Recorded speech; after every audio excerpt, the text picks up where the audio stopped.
rotating through the CCU or consult services. The whole idea of acute aortic syndromes may be a little bit foreign to you. Typically you just think of aortic disease, aneurysm, or is it a dissection? But I wanted to go over it a little bit more in depth with you, sort of to recognize these things, certainly because they're life-threatening, and there's been some advances in the management. So after the talk, you should be able to define what an acute aortic syndrome is. Mike, do you know how to turn on this microphone? No, the Tegrity one looked like it was working, but this one's not.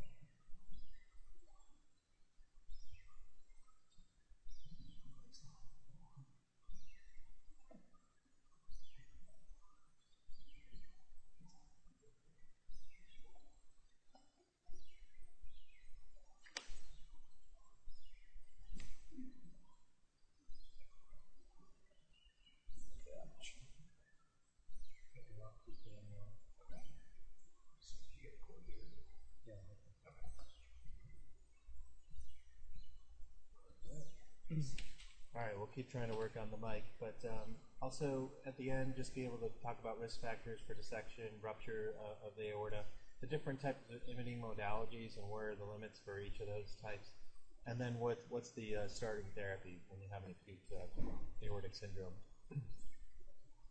So the bottom line is it has something to do with pathophysiology of the aortic wall, the structure, and the function, and that can obviously threaten pressure. If you exsanguinate, you're going to have zero pressure, and you could be dissecting and cutting off blood flow to the heart, to other organs, the kidneys, the gut, etc., the brain, and obviously survival is at risk.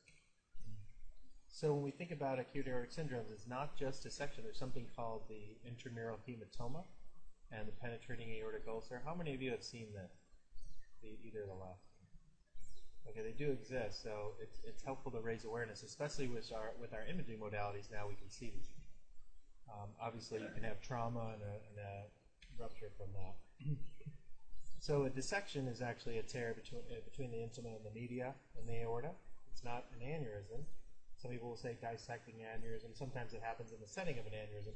It's actually tear. It's dissecting between the tissue plane, the intima and the media of the aorta. You can have it in other vessels, but this is obviously an aortic dissection. Intramural hematoma is you can't necessarily see the tear, whether it's a TE or a CT, but you see a big collection of blood in the wall. So it could have been that there was a dissection and it sealed off, and you have this now intramural hematoma, or it may have come from the outside, such as the vasa vasorum. Penetrating aortic ulcer is this sort of outpouching. There's a neck on it, and you'll see it especially on CT or MRI. Sometimes when people have a rapidly expanding aortic aneurysm, they can have chest pain from that. And then certainly there's aortic rupture, which typically would be more associated with trauma. Could be associated with a chronic aortic aneurysm as well. You guys, I'm sure, know this about aortic dissection. You know, we have these different classification schemes, but basically we make them into type A as the Stanford one. Type A is the ascending aorta. Type B is it's not. It's past the left subclavian. If someone has something that's just localized to the arch, it kind of gets turned into A or B depending, is it going down or is it going, is it towards the ascending aorta or is it going down the descending to make it sort of an A or a B? This is just a schematic of that where the old DeBakey type 1, 2, 3, basically this is A, this one is A and B, this is the whole shebang, but A is ascending aorta, B is the descending, and it's after the left subclavian. And that's important just because of the management differs. You should know that sometimes people have a chronic aortic dissection where they present after a few weeks. So normally we think of aortic dissection, we're thinking time. It's not time as muscle, but your mortality goes up by the hour when you have an acute aortic dissection. It's about 1% per hour. So it's an emergency. You want to get people aware and decide about surgery or not if you have a proximal aortic dissection. But when people have had it, they've kind of, the natural history, they've obviously survived something that could have killed them. So their prognosis is a little bit better. But that's called a chronic dissection. That's defined by somebody who's had it for more than 2 weeks. I've seen this a few times. One of them was here. I don't know if any of you were involved in this case. It was a prisoner who was just released. He's only 38, and he came in for a Tegretol medication issue, and he had a really loud murmur of aortic insufficiency. Dr. Casper asked for an echo on a Sunday, and you could see how nervous she was. So she said, I don't know if this guy's going to follow up either. So anyway, we did the echo, and just on the transthoracic, you could see a dissection flap from his ascending all the way down to his iliac. And it turns out he said a few months or a few weeks earlier he had chest pain in jail, and they gave him Maalox. And so that probably was not good. So looking at dissection, we know there's this thing called the International Registry of Aortic Dissection, which looked at what are the typical symptoms, who are the typical patients, what kind of risk factors do they have. So we think that the incidence of aortic aneurysm dissection is about 16 per 100,000 for men and 9 out of 100,000 for women. Women are particularly at risk. Obviously, hypertension and cocaine doesn't help you on having Marfan syndrome, but pregnancy is another risk factor for dissection. You can have coronary and aortic dissections during pregnancy. The average age is about 63. Marfan syndrome is about 1 out of 5,000, but they obviously have a higher incidence of aortic dissection.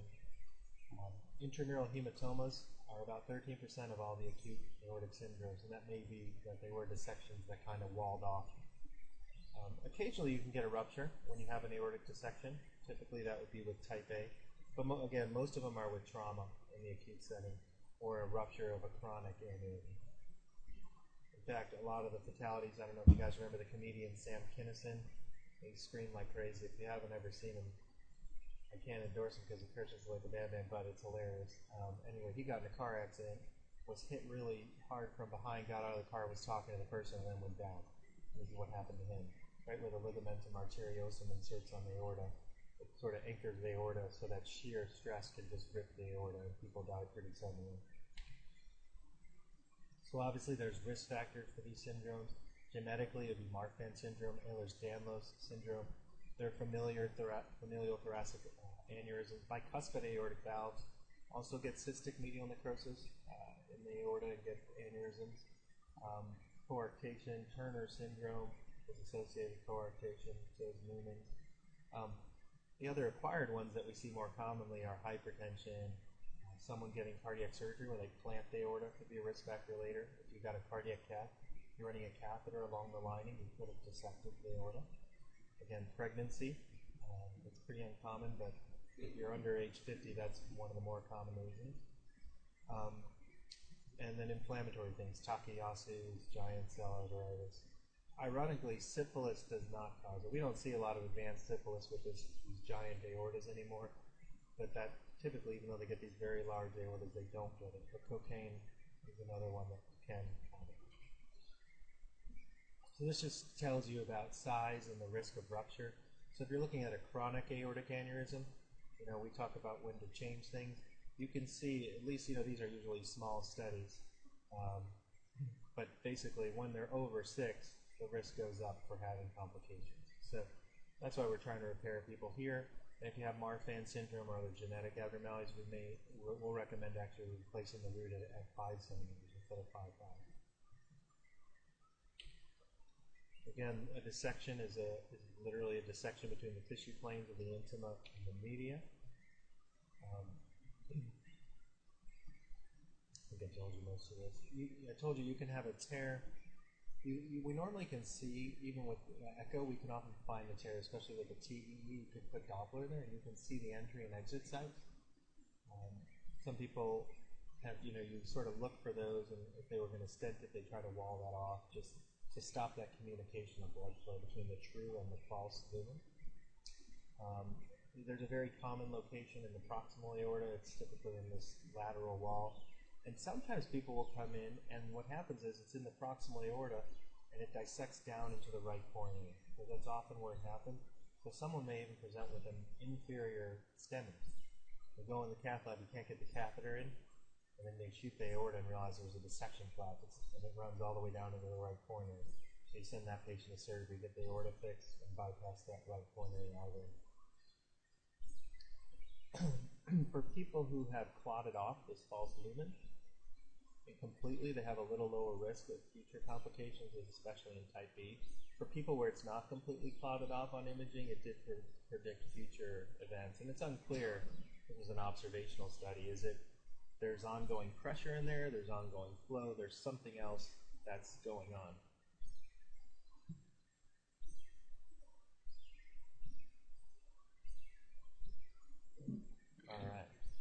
So there's something else that's going on. So when it does clot off, a little better prognosis. Obviously they had a dissection and it was a problem, but it's a little lower risk of having future problems as opposed to someone who's partially clotted off because for whatever reason there may be ongoing pressure that they can get further aneurysmal dilatation, another dissection, or rupture.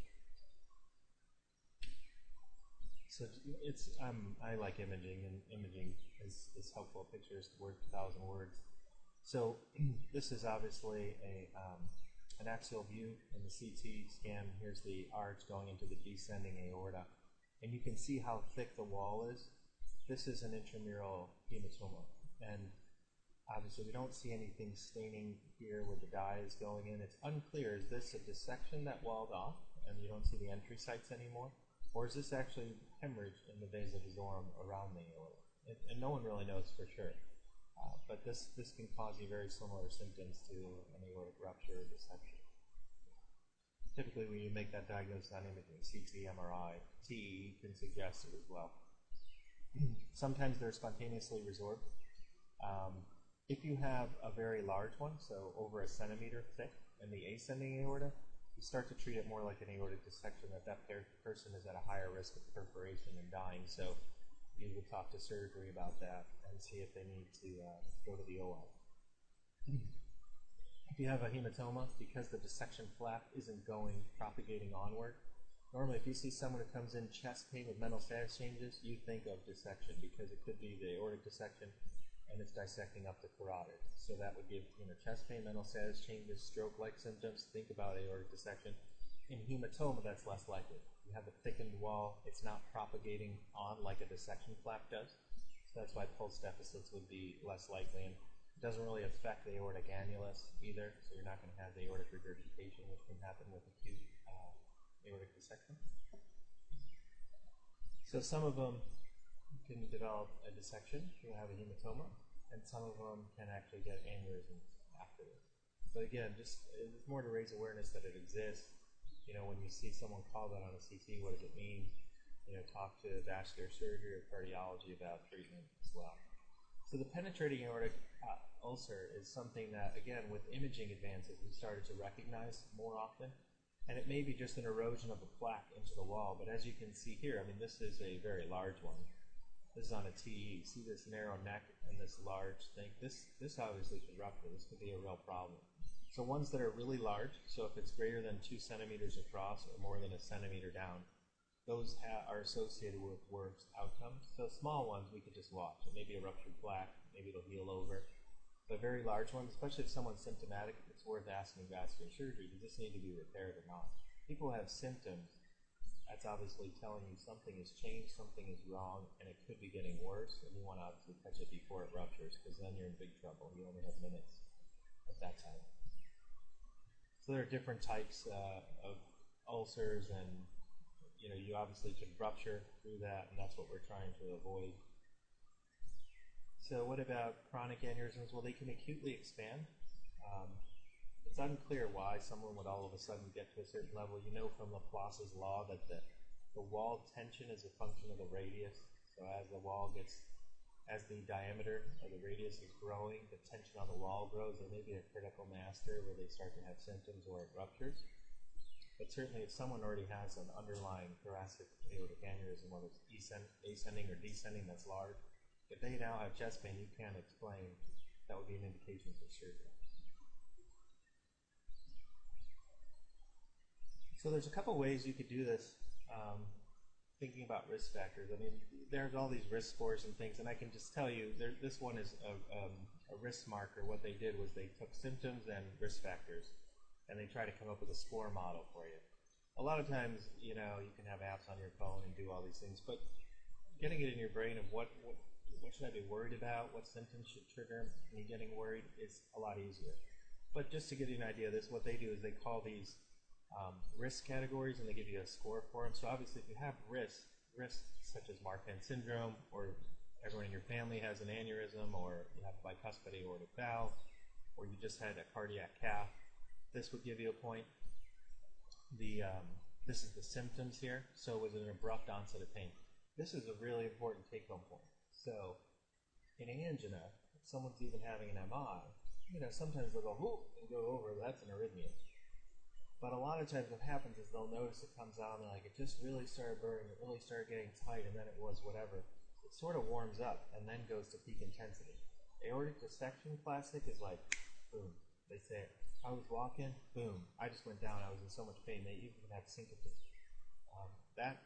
They can tell you exactly the moment that it happened. That's more classic for aortic dissection. So someone with risk factor with that sort of abrupt onset of pain is really important. Also the severity of the pain. One thing is it goes to peak intensity immediately. It doesn't warm up like a crescendo. It's boom. It's 10 out of 10 right off the bat. Now one thing that can fool you is over time the pain can go away. So it's, just because someone's in the ER and now they look better, but something brought them in, you have to really still think about it, and this is really your own clinical acumen. If you look at symptoms, and those are the symptoms, and then obviously ripping or tearing pain radiating to the back. If you have chest pain, it's more likely a proximal one. If it's down your back, obviously a type B. And then in terms of the physical signs, pulse deficit or blood pressure differential gives you a point. If you have a focal neurologic deficit along with your pain. Aortic insufficiency, what's ironic in morning report when someone talks about it, they'll say, oh yeah, and there was a short diastolic murmur. Usually in the acute phase, it's really hard to hear because the ventricle hasn't compensated. You don't have that wide pulse pressure and the sound. So it's there on the echo, but it's actually hard to hear normally in the acute setting unless it's very obvious. Shock obviously would give you some points too. So you guys obviously probably often, if you were thinking about dissection, you'll say, okay, was there a pulse differential? How often do people with aortic dissection have a pulse differential? Anybody? So from the IRAD registry, we know that in that registry, at least that was 2000, we have an updated version now, that only about 15% of people have a differential in their brachial arteries, pulse pressures or blood pressure. So if you say, well, they don't have a dissection, their pulses are equal, you only miss 85% of the people. So that's pretty good. Just kidding, that's not good. So looking at different features that are most common, so pain, incredibly common. That's the most common symptom. Chest pain, it can be in the back, it can be in the chest, depends on where it is. But if you look at it, I highlighted, pain is important, severe pain important, and then sudden onset. This is really important. This is typical classic dissection. And like I said, some people have syncope. I mean, it brings them to their knees. So if you want to look up the risk factors and how many markers, this is fancy and it makes a nice publication. But the bottom line is if you have a risk factor or two and any symptoms, you're already getting into where most of the patients, half of the patients, only had 2 risk markers or 3. So the majority are 1, 2, or 3. You don't have to have Mark Van Zandt bicuspid valve and ripping, tearing, 10 out of 10 pain with a pulse deficit. This is one of these that has to be an index, a high index of suspicion. Think about it, and the patient, obviously, if they have Marfan syndrome, if they had their aortic root replaced or something else, and they have these symptoms and sudden onset severe pain, think about it. Certainly, they could be ill-appearing. Again, aortic regurg is not that obvious. Hypertension is very common, especially in type B, unless they're already in shock because they're leaking somewhere else. So pulse deficit, again, it's an important prognostic marker. It tells you that the flap has already dissected down a subclavian, so it's gone a long way. And it has prognostic significance, but it's not present in that many people. People can also rupture, especially if it's a proximal one, so they can even present with tamponade. And I told you, if someone comes in with an inferior STEMI, if that story was first, I had this sudden onset pain, and then I got this burden, you wouldn't be surprised. Normally we're racing off to the cath lab and you figure it out in the cath lab when you can't get the catheter in the right coronary artery in the shoot aorta. Pleural effusions are possible too. There's always these confusing algorithms that make a lot of sense and then you forget them as soon as you turn the page. But it's what I told you. Do they have the right symptoms? Do they have the right risk factors? Are there any significant high-risk features of their pain? And anything on their exam, and then you move on. In terms of biomarkers, it's not exactly like troponin, thankfully, because we can't handle any more consults. But if you have a low D-dimer, I'm working on that anti-troponin antibody. It's not available yet. if you have a really low D-dimer, it goes against having a dissection. It's not perfect, but as you can see, that it's very unlikely that you have an aortic dissection with a normal or low D-dimer under 500. There are other things that people have looked at. I don't know if you've ever ordered a calponum. I don't think we have it, so it's not going to be helpful. So anyway, there are things that people look at, but again, not helpful. Your clinical diagnostic reasoning is going to be more important here. Chest X-ray, it can be abnormal, but it doesn't really give you a whole lot. You know, is the mediastinum wide or not? It doesn't have to be. In fact, in type A, 11% were negative. So 1 out of 10 had a pretty normal-looking chest X-ray, even with a type A dissection. So that's not everything. The EKG can be abnormal, but they usually have, if they have hypertension, they may have an abnormal EKG. So it doesn't tell you everything. It's sort of like a pulmonary embolism. You see sinus tach. The EKG is unremarkable. This is, with dissection especially, it's one of the ones I think of when someone has chest pain and they don't seem like all they want is Dilaudid, and they really had something bad happen. I think, okay, is this coronary? And if EKG looks pretty normal and the story doesn't fit, but something's really wrong with them, I think about pulmonary embolism.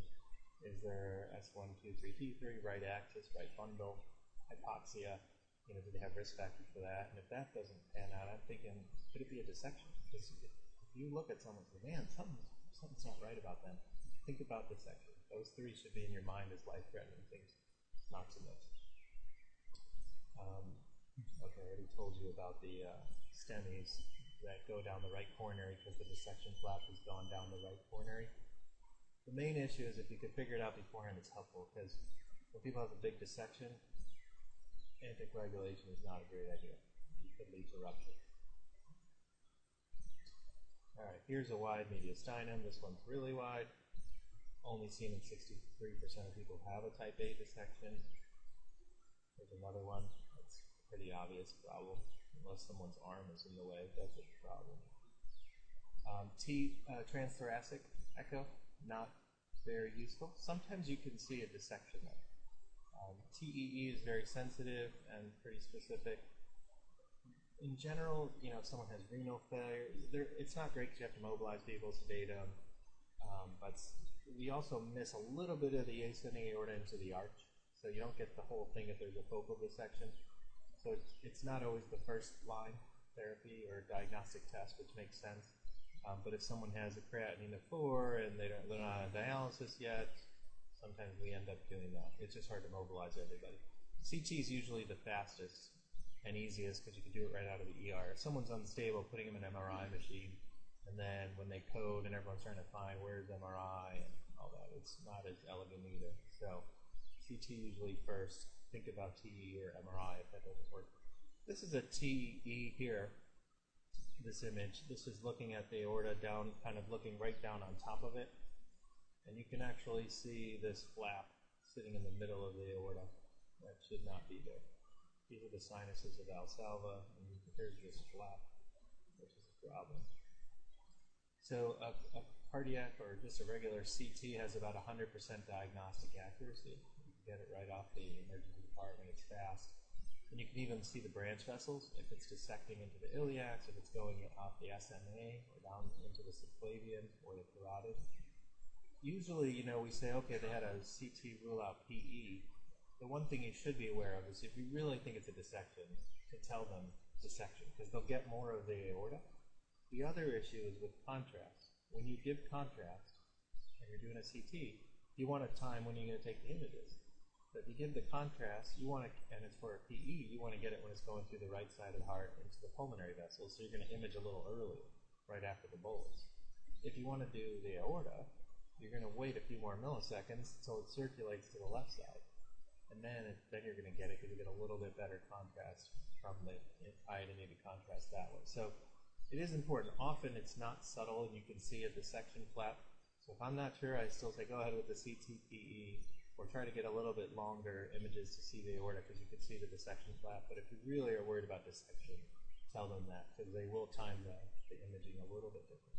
Does that make sense about timing? Right side versus left. And here's just an example of this half moon. This is typically what you would see. And often there's enough contrast on the regular CT for a PE that you would still see this. So that's why I don't worry as much about it. It's just how far they're going to image. Here's another one. Here's the the true lumen, and here's a false lumen. You can see the flow is slower, and that's why the contrast, it's a little bit attenuated compared to this. But there's the flap and the false lumen. This is a 3D reconstruction of that. MRI, again, is cumbersome. If someone's really sick, putting an MRI scanner in a small tube in the middle of nowhere is kind of dangerous. So if they're unstable, we try not to do it. It can be done. You can also see the LV function, aortic regurgitation. You can look also if the lumen is clotted, and for intramural hematomas, this can be really helpful. Aortography used to be the standard. We don't usually do this unless you're already in the cath lab and you're worried about it. So it's in general not the first line therapy. We can do intravascular ultrasound in the cath lab and isolate where are the entry points using Doppler. But usually, again, this is someone's already made it to the cath lab because they have an inferior STEMI and they realize in the cath lab it's because of an aortic dissection. Let's just walk down the path for dealing with an acute dissection. Obviously, you take your history. Do they have high-risk features and symptoms? You get your ECGs. You can look at a D-dimer, but again, you shouldn't let that completely sway you. And then decide, are you going to do if you're worried about a CT, a TEE, or if that's not available, could they tolerate an MRI? Start medical therapy. So and that would be really beta blockers would be first line agents here, nitride, anything. You got to get the blood pressure down. You don't use vasodilators in general. You don't want to increase shear stress. So the question is the ascending aorta involved or not? If it is, call it surgery. It's cardiac surgery. It's a problem.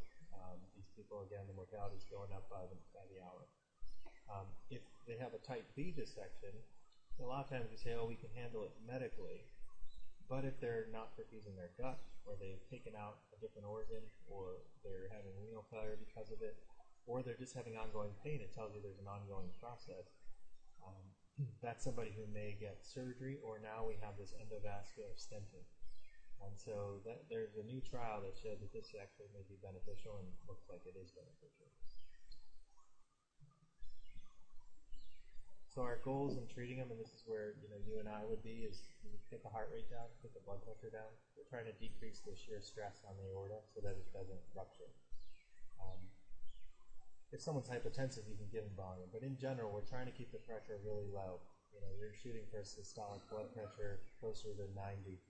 With beta blockers, nitride on board, you're just trying to get them to the OR, especially if it's a type A dissection. If you do see a tamponade type situation or a big pericardial effusion in this setting, you don't tap it. That's aortic pressure, and you exsanguinate. There was someone who was 30, a bodybuilder, taking steroids who did this, and that isometric exercise is very, that lifting heavy weight like that can lead to aortic stention, and he eventually dissected. And he ruptured into his pericardium, and literally just fresh blood coming out. The patient needs to go to the OR because you're not going to be able to handle it. Even if you can transfuse it right back, which people cell saver, just you can do it. Repeatedly, it just doesn't work. You got to get into the OR. So again, try the beta blocker first. Goal heart rate 60. Get the blood pressure down. If that's not enough, nitride, acardipine, labetalol. Now you're just starting to do whatever it takes to get the blood pressure down. You got the beta blocker on, you're decreasing shear stress on the wall, you got the heart rate down. Now just start adding agents. These are usually easiest because you can titrate them. Treating pain is important. The catecholamines is raising the pressure as well, so give them something. In the cocaine setting, obviously anxiolytics are really important too. So Ativan can be helpful. So think about treating those as well. You guys know this, but metoprolol, you can use labetalol, either any of these IV work fine. We usually are using these. Esmolol is a ton of fluid, but you could use that as well. So when do you go to surgery for these problems? The type A dissections. And also, if you have a type A intramural hematoma, again, if it was over a centimeter, or they still have symptoms, that's a person who's at risk of rupture or more complications. It's worth getting surgery on board. In the chronic setting, With type A, these are people who've had a dissection that maybe started over 2 weeks ago. If they still have an aneurysm, or they have Marfan syndrome, or it's continuing to increase, or it's affected the aortic valve severely, or ongoing symptoms, then you would repair it. Type B, occasionally you do have to operate or do a stent. Ruptures are obvious. If it continues to expand, if you're having ongoing symptoms or any malperfusion symptoms, then you would want to do something with that. And in the chronic setting, if the thoracic aorta is over 6 centimeters or it continues to increase or you have ongoing symptoms, operate.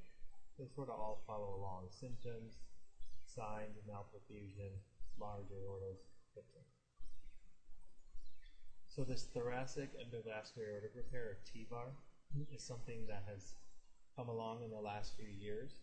But now, there actually, since I made this, there's been a trial that came out. So it becomes to the point where we used to not even call vascular surgery for type B dissections, but now it's worth talking about. And what they do is, if there's a entry point, you can just stent over it. You notice they didn't stent the entire area that has a dissection, per se, but if you stent one part, it'll help thrombose the lumen. So you don't have to know how to deploy this, but there is a trial now that shows benefit of TVAR in selection patients. So again, we used to say, oh, just medical therapy, unless they have some malperfusion syndrome or a big aneurysm. But now it's worth getting vascular surgery involved. But the TVAR, in general, this one is a different study. There's another study that recently shows actually a benefit the other way for intervening on the type B dissection. So right now the guidelines say if you have a complicated type B to do it. If it's traumatic, they survive. They transected their aorta, but they've survived somehow. It loculated off. That's another indication, a class 1 indication. You could potentially do it in those penetrating aortic ulcers. You know, they have that narrow neck. If they still have symptoms, they're not responding to therapy, that's another reason you can put a shorter stent over that as well. So overall, prognosis, type A dissection, only a 60% survival. Part of this is recognizing it early and getting them repaired. In hospital mortality, 1 out of 4 people don't make it out of the hospital. Type B dissection has a much higher survival rate. I mean, we used to just treat them medically, but again, now we're advancing the therapies with some of this TVAR as well. Certainly, people are older. If that lumen is only partially thrombosed, it suggests ongoing problems and complications. And then if you've taken out part of your gut or a kidney or something else, that's a problem as well. If you still have an aneurysm, think about surgery. And people often will need a repeat. This is sort of an ongoing problem. It's not a one and done. You'll see people who come in who have had a type B dissection come in and do it again. So sometimes they come back with this, or they eventually need surgery. Even if they've had surgery, they come back and have a new problem. So in general, when we're seeing them, someone who's had a dissection, your follow-up, keep their blood pressure down, keep their heart rate low, make sure they're on beta blockers. I don't know if you guys knew this, it's a little bit unrelated to this talk, but sort of peripherally. With Marfan syndrome, it's a defect in fibrillin.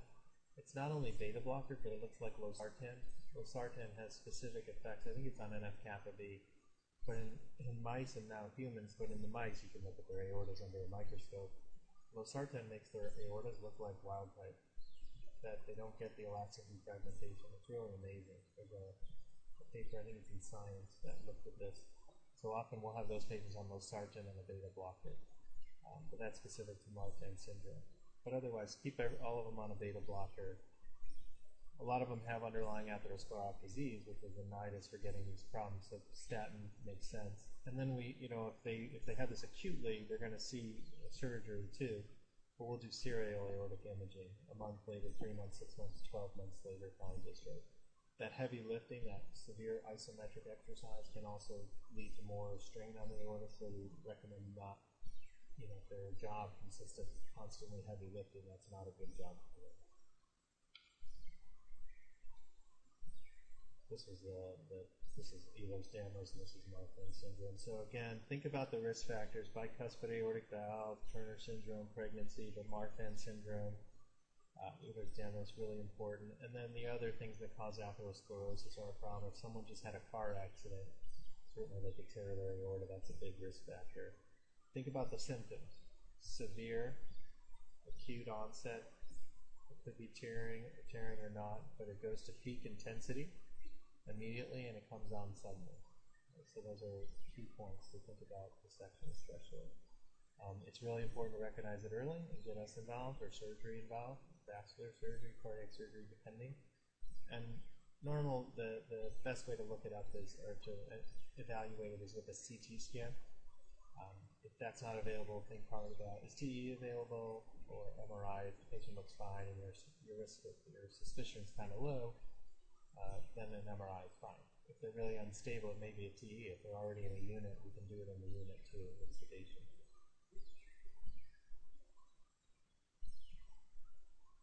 If you do come across this, obviously get their heart rate and blood pressure down, get surgery involved.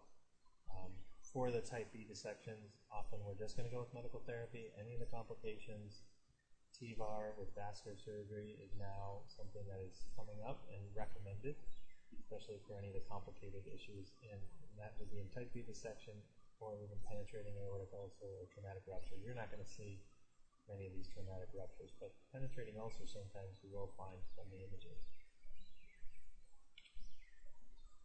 If on the imaging they say it's partially thrombosis, recognize that's a risk factor for more complications, get vascular surgery involved. And then, not really as much for you guys, but for cardiology or vascular surgery, they're going to be following up with serial imaging for the next year for the patient who's already suffering one of these problems. I think I had some images here. Let me just see, I had some cool images. Must be on my other drive. Some of them that I can tell you, it can be deceiving. You know, it's really important to take that history seriously. I'll just tell you a couple of stories.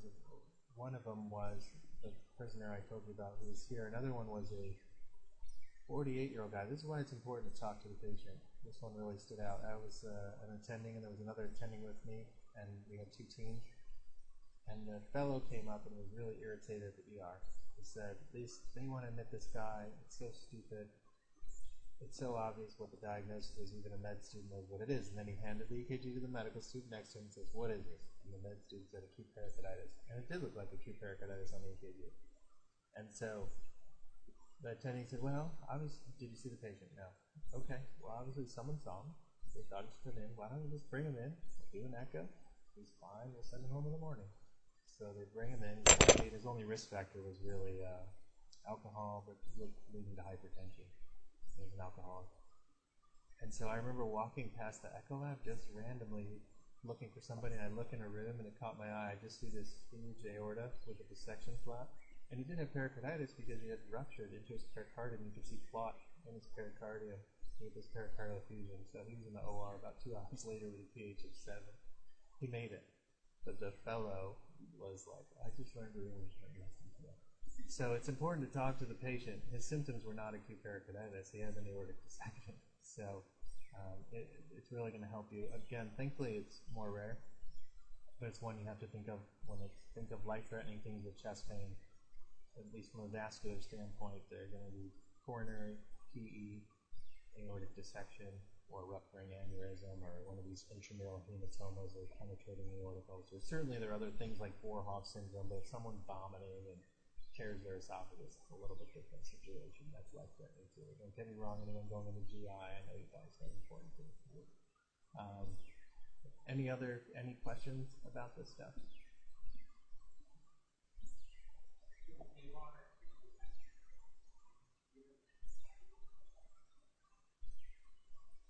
That's a good question. It's a huge stent, and I'm not sure. They usually will do it for stents, but in the setting of a dissection or rupture or potential rupture, usually people hold off on any anticoagulation. I don't know the answer to that in the long term. Normally when we implant anything, so I don't know specifically for TVAR, because I haven't taken care of any of the patients who've had it yet, at least not in the acute setting. Normally anytime we implant anything, whether we put in a septal occluder, even bioprosthetic aortic valves, we'll try to anticoagulate, at least use dual antiplatelet agents for a while. And when I say a while, it could be 6 weeks, it could be 3 months. The European guidelines say for bioprosthetic valves, even though they're not mechanical, like an aortic or mitral, that even consider anticoagulation for 3 to 6 months. Because until it endothelializes, it's a foreign body, so there's always a risk of forming a clot on it. In the acute setting, there's usually been a tear and rupture, and so people are hesitant to anticoagulate. But I bet in that setting we do, whether it's aspirin or dual therapy, I'm not sure. I don't know if we have guidelines on it yet. The risk of thrombosing a stent in the aorta is very low just because it's huge. Your risk factors in the coronaries are how small is it, how many did you put in, are they in bifurcation?